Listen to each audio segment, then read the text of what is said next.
خدا کہتا ہے مجھ سے مانگو میں تمہیں دوں گا، پھر بھی دنیا کے پاس پہلے جاؤ گے تو جان لو اذیت کے سوا کچھ نہیں ملے گا۔ اور جب تم اس کی دی ہوئی آزمائش پر صبر کرتے ہو، اس کی رضا کے آگے سر جھکا دیتے ہو، تو وہ تمہیں چن لیتا ہے اپنے پسندیدہ بندوں میں۔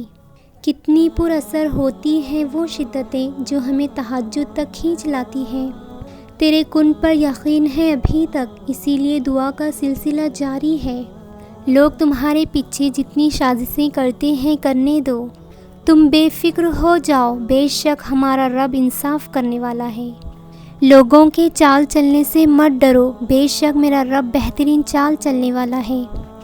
تمہاری دعا پر جمع رہنا بھی اللہ کی رضامندی کا اشارہ ہو سکتا ہے۔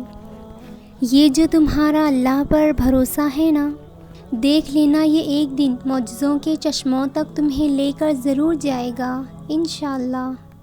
آپ کا تہجد تک آنا اس بات کی دلیل ہے کہ آپ کی دعا قبول کی جا چکی ہے، اور اس بات میں کوئی شک نہیں کہ اللہ تعالیٰ کچھ دروازے ہماری حفاظت کے لیے بند کرتا ہے۔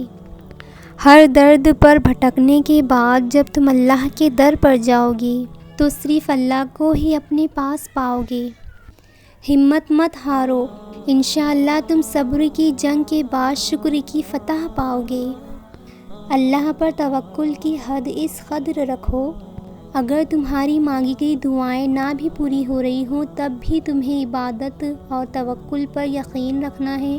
تمہارا مان ہے نا کہ اللہ تمہاری سنے گا، دیکھنا وہ تمہارا مان ٹوٹنے سے پہلے ہی آسانیاں پیدا کرے گا۔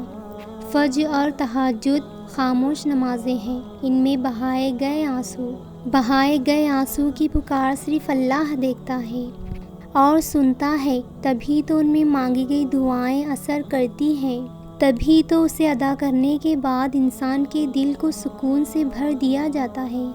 اور وہ دن دور نہیں جب تمہاری دعاؤں کو حقیقت بنا کر تمہارے سامنے کھڑا کر دیا جائے گا، جن کی قبولیت کے انتظار میں تم راتوں کو اٹھ اٹھ کر روتے تھے۔ بے شک زیادہ وقت گزر جانے پر تکلیف سہنا آسان نہیں ہوتا، لیکن جتنا زیادہ تم صبر سے کام لوگے اس کا پھل اتنی ہی تیزی سے تمہیں ملے گا۔ وہ تمہارے دل کے حالات سے بہتر واقف ہے، تم بس ہر مشکل اللہ کو بتا کر بے فکر ہو جاؤ۔ اگر ایمان مضبوط ہو تو ہر چیز مل جاتی ہے۔ اللہ دیر انہی کے لیے کرتا ہے جن کا مانگنا اسے بے حد پسند آ جاتا ہے۔ اللہ ہمیشہ اپنے پسندیدہ بندوں کو ہی آزماتا ہے، کیونکہ جن پر اللہ کی رحمت زیادہ ہوتی ہے امتحان بھی انہی لوگوں کا سخت ہوتا ہے۔